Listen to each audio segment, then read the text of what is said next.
बोलो जयकारा बोल मेरे श्री गुरु महाराज की जय। सभी गुरुमुख प्रेमियों से सप्रेम जय सच्चिदानंद। हर इंसान के लिए जीवन को जीने के लिए दो शैलियाँ हैं, दो प्रकार हैं, या कहें कि दो रास्ते हैं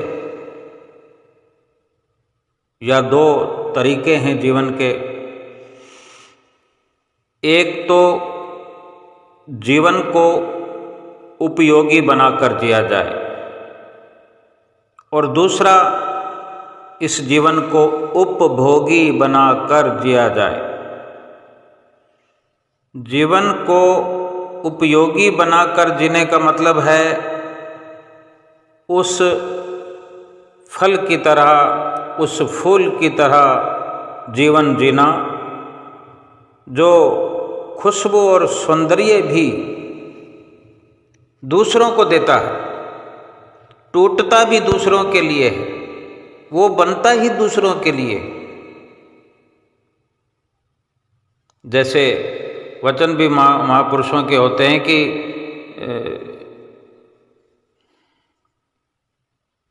वृक्ष जो है अपने ही वृक्ष की डालियों पर लगने वाले फल को चखता तक नहीं, केवल और केवल वृक्ष का जीवन जो है दूसरों के लिए होता है। वृक्ष की अगर छाया है दूसरों के लिए, खुद तो धूप में सड़ता है, ठंड में ठिठुरता है। हम देखते हैं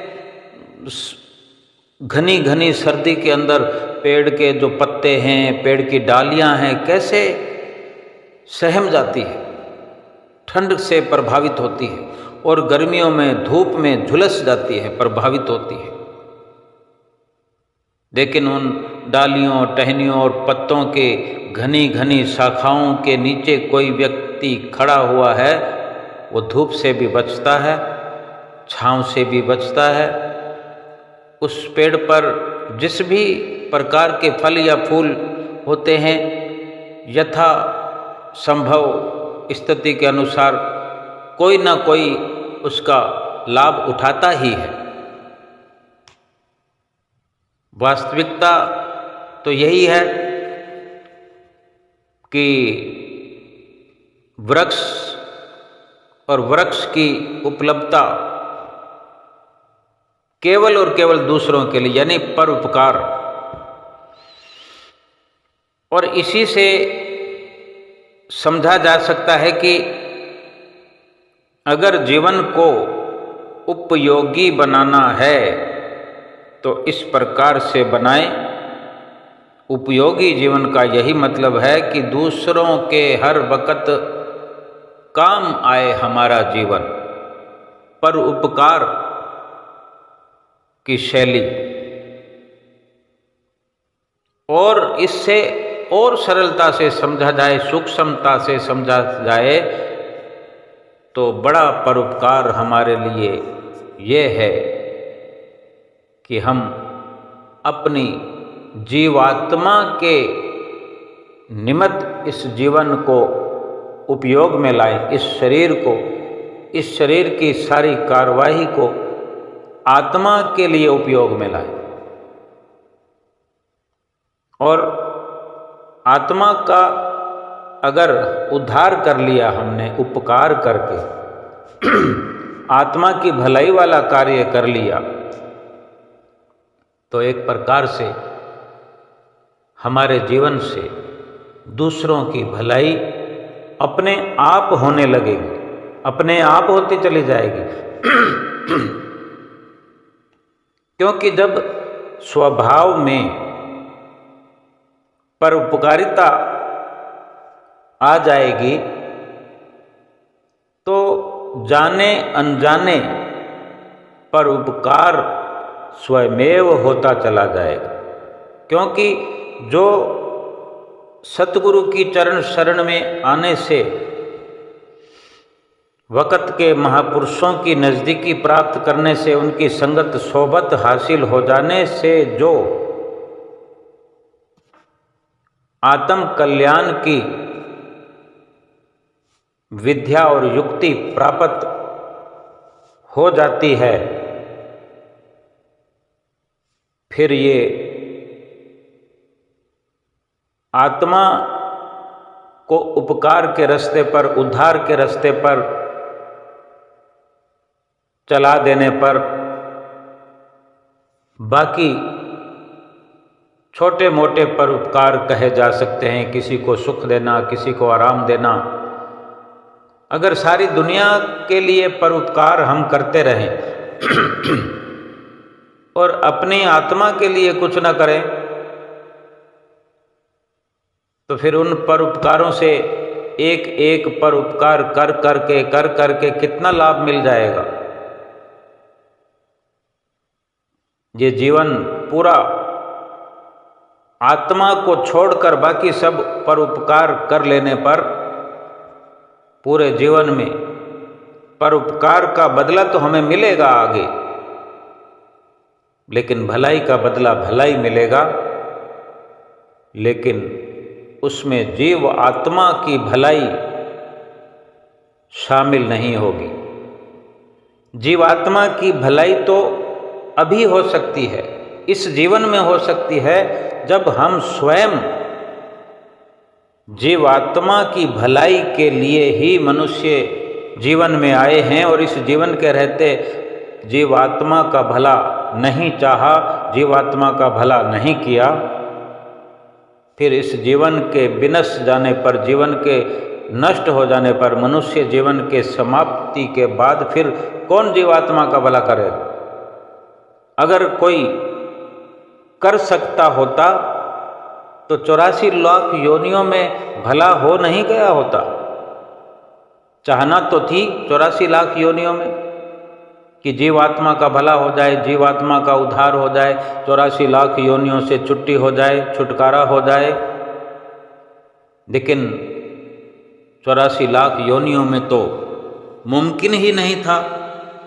हाँ, उसी मकसद के लिए ये मनुष्य जीवन मिला है, ये अवसर प्रभु ने दिया है, दया करके दिया है, विचार करके, सोच करके कि अगर जीव की मांग है, जीवात्मा की मांग है कि 84 लाख योनियों की त्रासदी ये जीवात्मा झेलते हुए दुखी होकर पुकार कर रही है,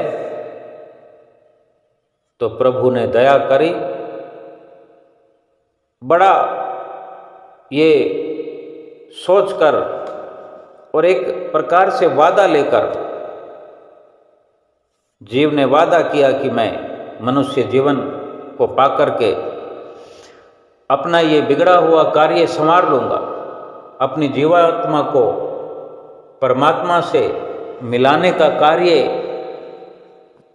अवश्य कर लूँगा, फिर 84 लाख योनियों में नहीं आऊँगा, क्योंकि 84 लाख योनियों की त्रासदी को झेल करके महसूस हुआ कि ये ऐसे अथाह दुखों का बवंडर है, इससे फिर निकल पाना मुश्किल ही नहीं बल्कि असंभव है। ये प्रभु परमेश्वर की दया हुई, मनुष्य जीवन मिला, ये सौभाग्य प्राप्त हुआ, ये बार बार अवसर मिलने का नहीं है। अगर इस जीवन में, इस मनुष्य जीवन में स्वयं कोई अपनी जीवात्मा का भला नहीं करेगा, उद्धार नहीं करेगा, तो इस मनुष्य जीवन के बाद जब जीवात्मा का कल्याण किए बिना, भक्ति परमार्थ पर चले बिना, तो 84 लाख योनियां ही फिर से मिलेगी। फिर कैसे भला होगा जीवात्मा का? कैसे परमात्मा से जीवात्मा को मिलाया जाएगा, एक कर लिया जाएगा? कैसे छुटकारा होगा 84 लाख योनियों से? अभी नहीं हो रहा है। अभी हम स्वयं सब कुछ समर्थ हैं हम इस कार्य को करने के लिए। परमात्मा ने हमें ये अवसर दिया है और हम यहाँ करके केवल एक समझ को लेकर भी बैठ जाए कि सब कुछ तो प्रभु करने कराने वाले हैं, तो अपने आप उद्धार हो जाएगा। प्रभु ने सब कुछ करने कराने वाले हैं, प्रभु ने कर दिया है। प्रभु ने दया करके मनुष्य जीवन दे दिया है। उस पर और दया हो गई कि वक़्त के परिपूर्ण संत सत्पुरुषों की चरण शरण प्राप्त हो गई।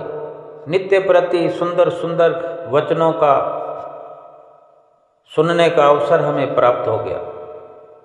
ज्ञान बुद्धि से सोच विचार सब कुछ इस जीव को है, मनुष्य जीवन में है, और बाकी किसी योनियों में ये बुद्धि विचार विवेक ज्ञान कुछ भी नहीं है। और इतना ज्ञान होने पर मनुष्य को कितना ज्ञान है आज, क्या हम जानते नहीं? क्या हम ये नहीं जानते कि हम कितने ज्ञानी हैं? हम अपने हर प्रकार के भले बुरे की समझ रखते हैं। सड़क पर कैसे सफ़र करना है, घर में कैसे प्रवेश करना है, घर में कैसे रहना है, किस प्रकार का कपड़ा पहनना है, किस प्रकार का खान पान रखना है, किस प्रकार की सोसाइटी में रहना है, किस प्रकार की मित्रता करनी, अच्छे बुरे का सब हमें समझ है। लेकिन ये सब कुछ सांसारिक है और शारीरिक है। लेकिन इतनी समझ भी क्या 84 लाख योनियों में कोई और रखता है? 84 लाख योनियों में कोई भी रखता है ये समझ? नहीं रखता। लेकिन मनुष्य ये समझ रखता है, तो इसका मतलब भक्ति और परमार्थ में लग करके जीवात्मा का कल्याण भी बड़ी आसानी से कर सकता है। लेकिन हाथ पर हाथ धर कर बैठे रहेंगे। साफ साफ शब्दों में संत महापुरुष समझाते हैं, जतलाते हैं कि जीवन को जीने के दो तरीके हैं, या तो उपयोग करो या उपभोग करो। उपयोगी यानी एक सदुपयोग इस मनुष्य जीवन का किया जाए तो वो यही हो सकता है। केवल और केवल सदुपयोग यही है कि इस मनुष्य जीवन के रहते आत्म कल्याण करना, 84 लाख योनियों से छुटकारा करना, अपने अंशी परमात्मा से इस आत्मा को मिलाना।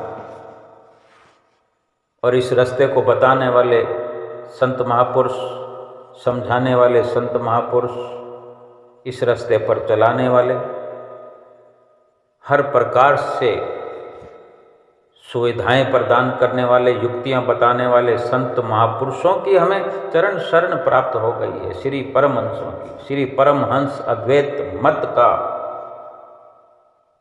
जो हमें सहारा है आज, श्री सतगुरुदेव महाराज जी जो हमारे संग साथ हैं। अगर ऐसी स्थिति में हम ये कार्य नहीं कर पाए, गफलत में रह गए, फिर कौन हमारी मदद करेगा, कौन हमारा साथ देगा, कौन हमें समझाएगा? क्या पिछले जीवन की कोई विचारधाराएं, कुछ गलतियां, कोई पाप, कुछ हमें याद हैं? कुछ भी याद नहीं है। तो आज यहाँ इस जीवन में की हुई गलतियां हमें याद आएंगी? क्या हम सुधार पाएंगे? सुधारने के लिए तो ये अवसर प्रभु ने दे दिया है।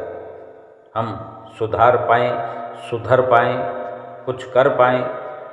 और जो हम कर रहे हैं रात और दिन, बेशक उसमें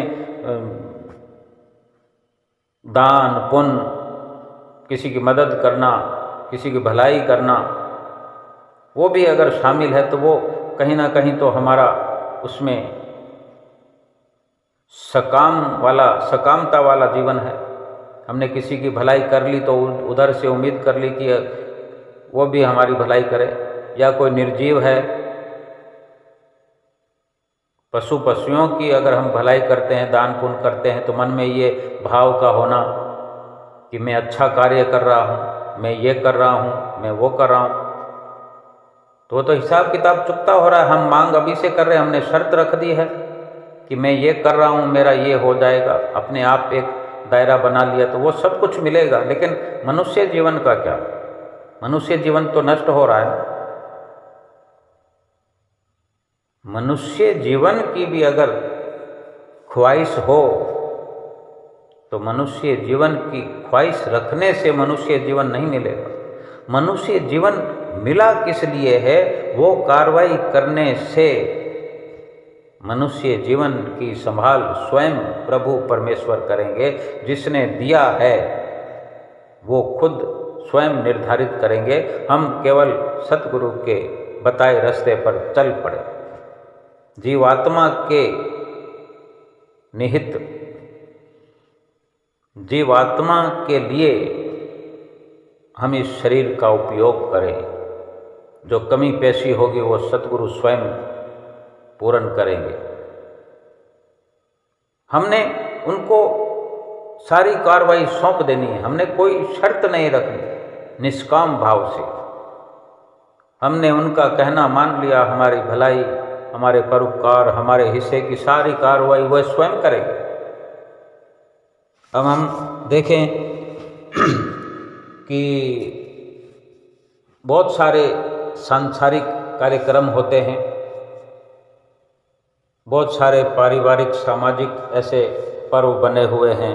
कुछ दान पुण्य करने के लिए या भोजन खिलाने के लिए बहुत सारे लोगों को भोजन कराना, भीड़ को एकत्र करके लंगर चलाना बुरी बात नहीं है, लेकिन केवल आध्यात्मिक स्तर पर समझने की बात है।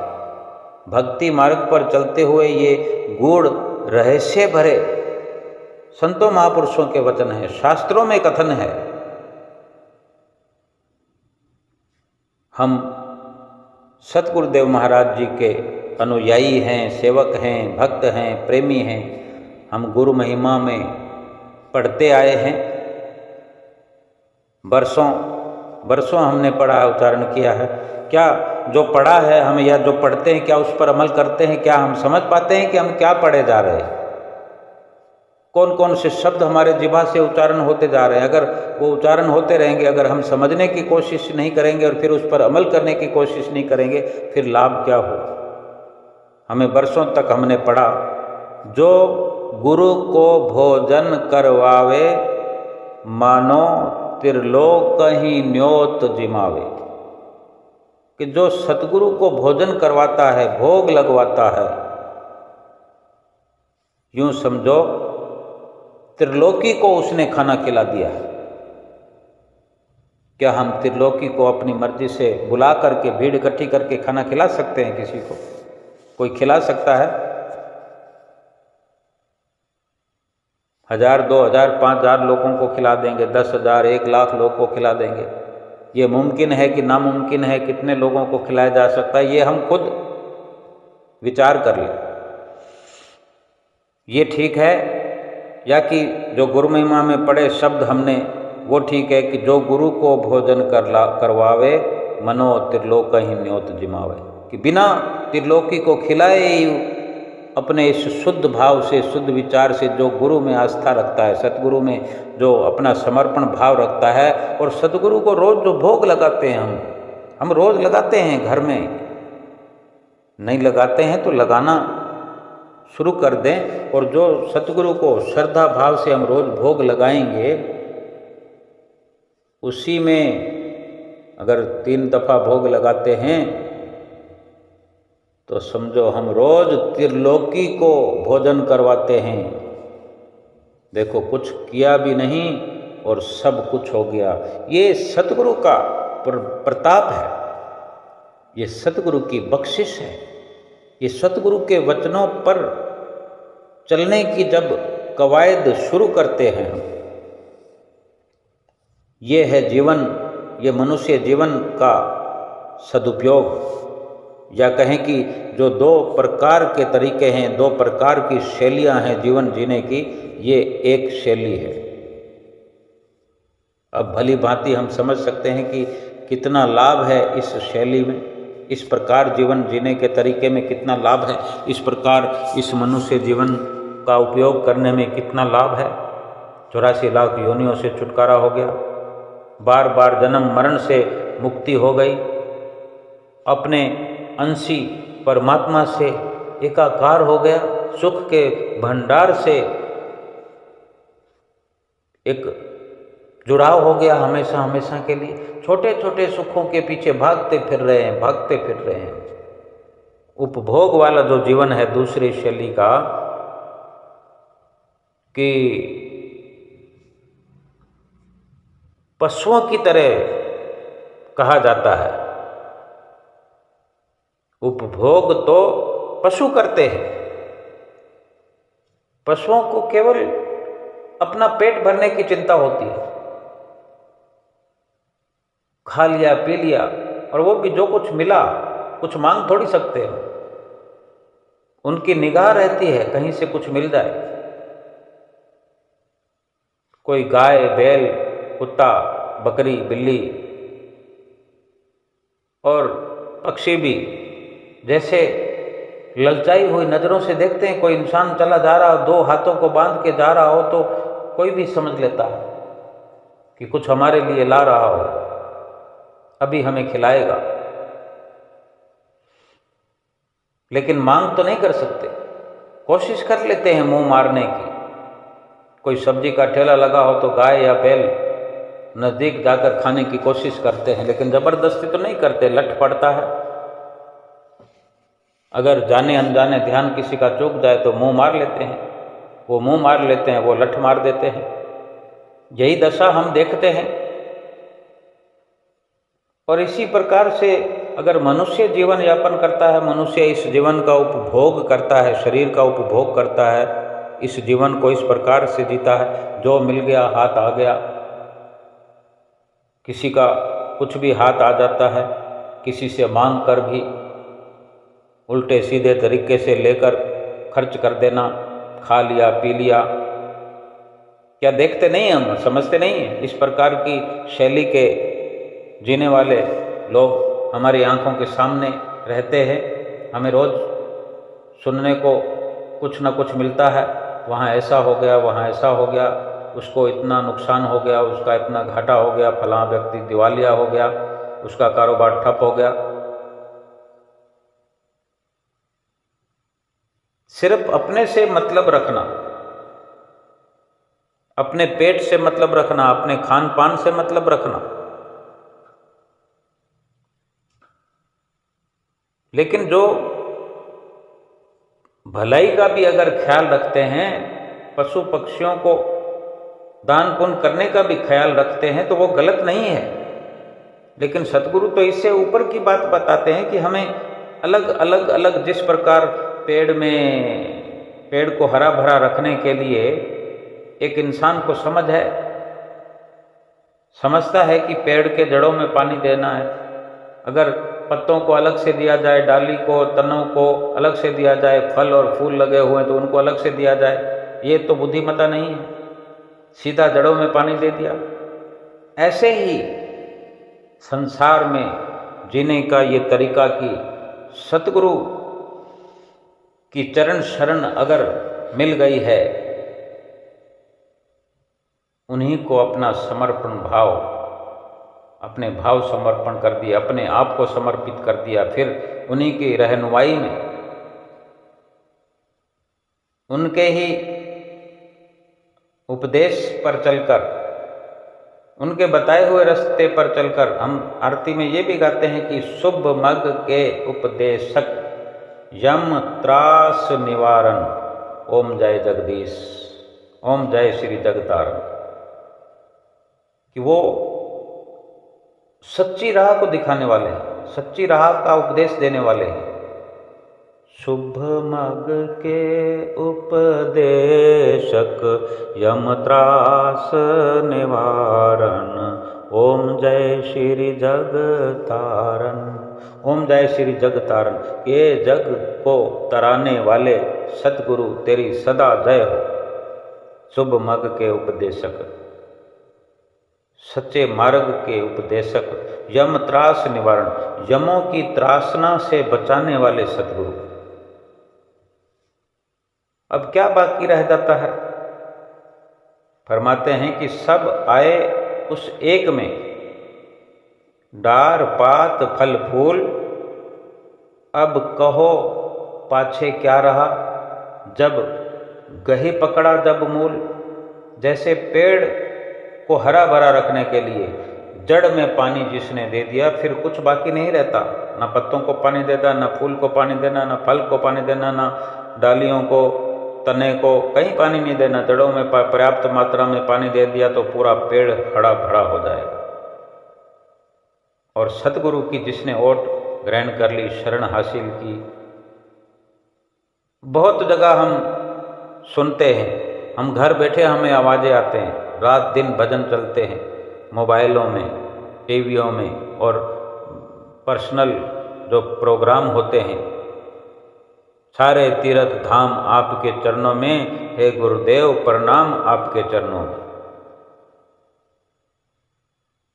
68 तीर्थ सतगुरु चरण पर भी होत अखंड, सहजो ऐसा धाम नहीं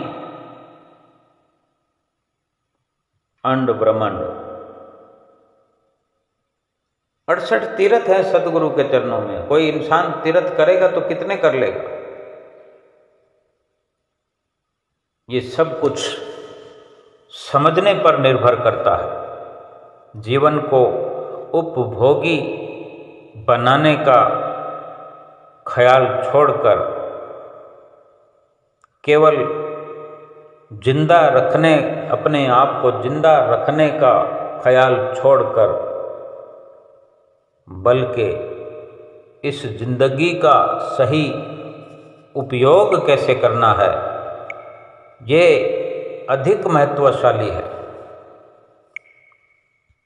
और ये सब अपनी सोच पर निर्भर करता है कि हमारी कितनी सुंदर सोच है।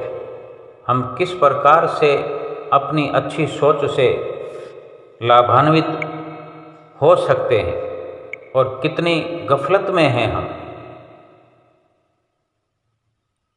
संतों के साथ रहकर, संतों महापुरुषों के साथ रहकर, संतों महापुरुषों का सा जीवन अगर हमने नहीं बनाया तो फिर संगत का लाभ क्या हुआ, सत्संग का लाभ क्या हुआ? सत्य का संग कैसे कहलाएगा कि हमने सत्य का संग कर लिया, सच्चे का संग कर लिया? सतगुरु सच्चे हैं, सतगुरु हितैषी हैं। सतगुरु का साथ प्राप्त करके, सतगुरु की संगत प्राप्त करके सतगुरु जैसा बनने की कोशिश नहीं की तो फिर जीवन का उपभोग करते रहे हम, मतलब प्रस्थिति में जीते रहे। जीवन का उपयोग करने से खाली रह गए और ये जीवन तो समाप्ति की ओर बढ़ता हुआ पल पल करके, क्षण क्षण करके, मनुष्य जीवन की सार्थकता यही है।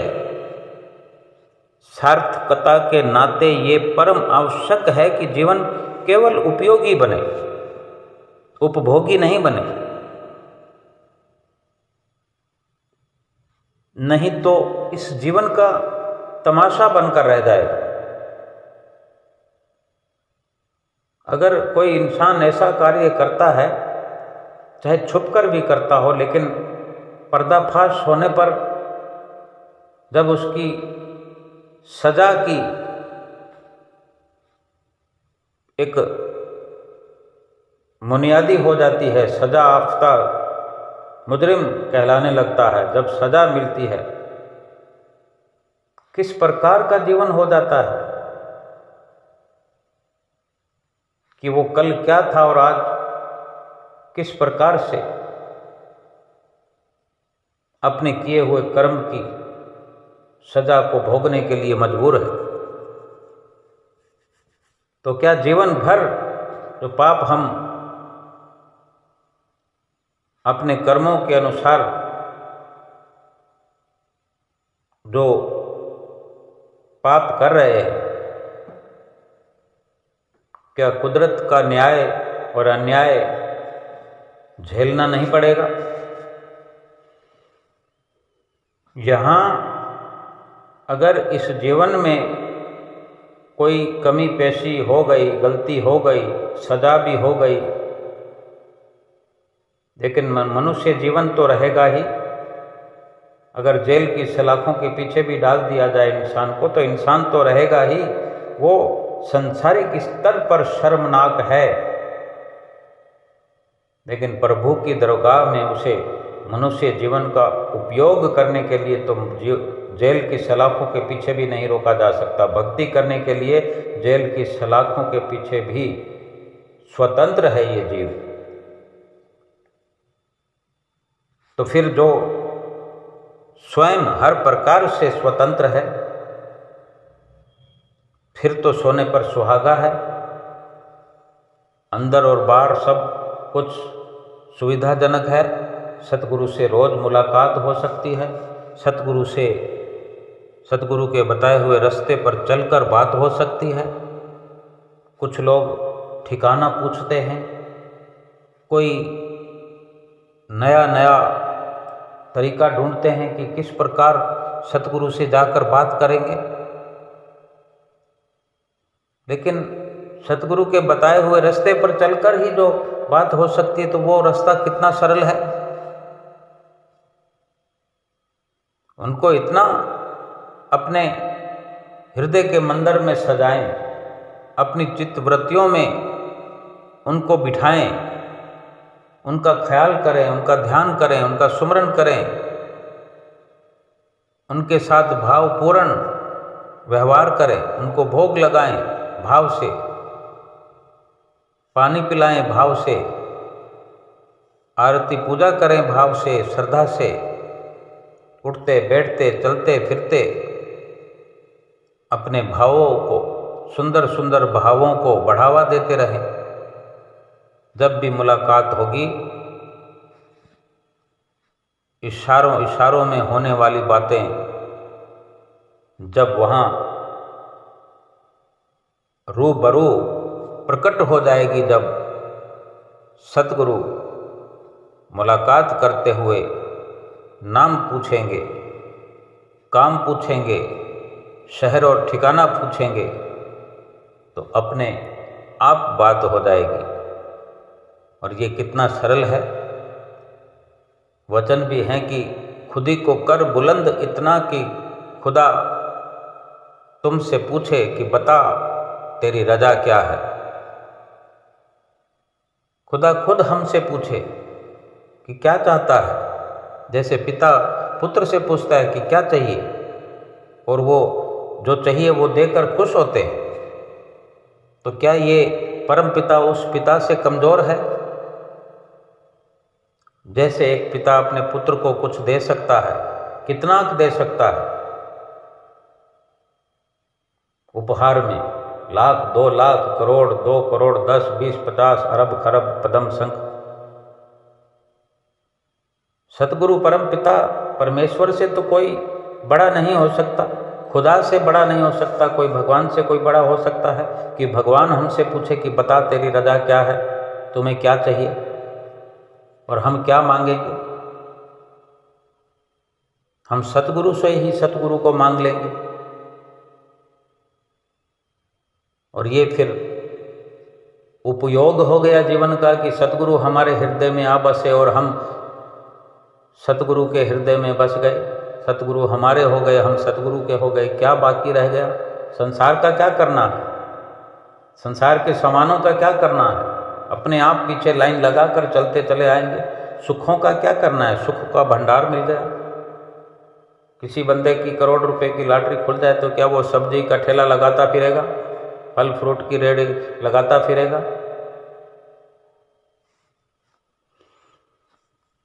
वास्तविकता, सच्चाई यही है, इसको समझना है, इसको जानना है, तहे दिल से पहचानना है। ये मनुष्य जीवन क्या है, इसका लाभ क्या है, ये क्यों मिला, क्या ये हमारी मांग थी? मनुष्य जीवन की मांग हमारी थी? अगर थी तो क्यों? थोड़ा गहराई में जाने का प्रयास करेंगे और सत्संग की नज़दीकी इस प्रकार बनाएंगे कि सत्य का संग करें। संगत में बैठ करके जो सत्संग कानों से सुनना है, मात्र वही सत्संग नहीं होता, बल्कि उस सत्संग में जो सत्य के मायने समझाए जाते हैं, उस सत्य का संग करना, सत्य के दायरे में रहना, सत्य को भीतर प्रवेश दिलाना, स्वयं हर वक्त सत्य में समाये रहना। सत्य क्या है? प्रभु का नाम है। झूठ क्या है? ये सारा संसार है। ये सारा संसार झूठ है, प्रभु का नाम सत्य है। हम क्या करते हैं? सारे संसार को अपनाए हुए अपने अंदर बिठा रखा और भी बिठाते चले जा रहे। सब कुछ अंदर, कोई नया प्रोडक्शन आता है, कोई नई चीज़ आती है, कोई नया फैशन आता है, सब कुछ घर में भर लेने की कोशिश करते हैं। और जो सत्य है उसके लिए समय नहीं है। सत्संग में जाकर भी खाली चले आते हैं। सत्य का संग करने के बजाय जहाँ समझ मिलती है कि ये सत्य है और ये झूठ है, वो समझ नहीं ले पाते, तभी सत्य से दूर खड़े हुए हैं। सत्य संग में होकर भी सत्य का संग नहीं कर पा रहे हैं और जो झूठ है उसको तहे दिल से, दिल की गहराइयों से अपनाए हुए हैं और मजबूरी बताते हैं। क्या करें? ये तो करना ही पड़ता है। तो फिर क्या करें? 84 लाख योनियों में तो जाना ही पड़ता है। संसार के दुख मिट जाते हैं। हम जो थोड़ी थोड़ी देर में दुखों का विलाप करते हैं, आज ये दुख है, आज वो दुख है, अभी ये हो गया, अभी वो हो गया, कभी आर्थिक परेशानी, कभी मानसिक परेशानी, कभी शारीरिक परेशानी, सिवाय परेशानियों के और कुछ भी नहीं है ये संसार। और इसी में हम खो गए हैं। रात और दिन हाय हाय हाय हाय करके समय को व्यतीत कर रहे हैं, शरीर को नष्ट कर रहे हैं, श्वासों का खजाना लुटा रहे हैं, कंगाल होते चले जा रहे हैं। ये कंगाली फिर दूर होने की नहीं है। अगर इस मनुष्य जीवन में इतने अनमोल श्वास इस मनुष्य जो योनि में जो मिले, श्वास तो फिर मिल जाएंगे, शरीर फिर मिल जाएगा, लेकिन ऐसा नहीं मिलेगा जीवात्मा का उद्धार हो सके। ऐसी कोशिश फिर हम उन श्वासों में जो 84 लाख योनियों में ले रहे होंगे, जीवात्मा का कल्याण नहीं कर सकेंगे। लेकिन आज कर सकते, अभी कर सकते हैं। भरपूर समय है, अभी भी भरपूर समय है। जितना भी है छोड़ दें सब कुछ, झूठ को छोड़ दें। सत्य और झूठ की अगर समझ आ गई है तो झूठ को छोड़ दें। छोड़कर कहीं जंगल में नहीं जाना है। अपने ख्यालों से उसका नक्शा मिटा देना, अपनी चित्तवृत्तियों को झूठ से हटा देना, सत्य में लगा लेना है, सत्य को अपनाना है। सत्य संग में जाकर के जो समझ मिलती है उस पर अमल करना है। पल पल करके, घड़ी घड़ी करके, घंटा घंटा करके, दिन दिन करके उम्र बीती जा रही है। श्वास खत्म होते जा रहे हैं। जाने कितने लाखों श्वास हमने व्यतीत कर दिए, करोड़ों श्वास खर्च कर दिए। बीता हुआ श्वास एक भी वापस नहीं ला सकते हम। अगर हम कुछ वापस नहीं ला सकते तो हमें नष्ट करने का भी कोई अधिकार नहीं है। उस प्रभु ने यूं ही दे दिए हैं, मुफ्त में, उपहार में दे दिए, इसीलिए लुटाए चले जा रहे हैं। अगर हम बाजार से कुछ खरीद कर लाते हैं, कीमत चुकता करते हैं, तो हमें एहसास होता है कि ये इतनी महंगी चीज़ है, इसके इतने रुपए लगे हैं। वही चीज़ अगर कोई उपहार में दे देता है तो हम उसको लेकर के यूं ही रख देते हैं। अगर गहराई वाली सोच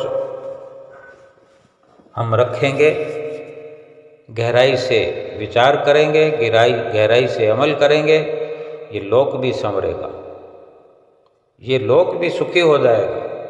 सुखों के लिए यत्न नहीं करने पड़ेंगे, सुख खुद हमारे पीछे चल पड़ेंगे। क्यों? कि सुखों वाला रास्ता अपना लिया हमने, सुखों वाली सोच अपना ली है, सुखों वाले कार्य करने लगे। जो इतनी बड़ी सोच रखता हो कि 84 लाख योनियों से छुटकारा पाने के लिए चल पड़ा हो सतगुरु के कहने पर, फिर इस लोक के सुख क्या मायने रखते हैं?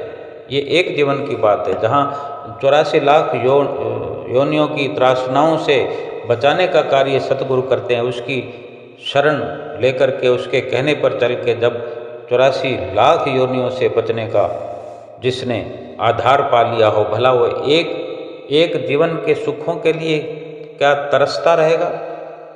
सुखों के ढेर लग जाएंगे।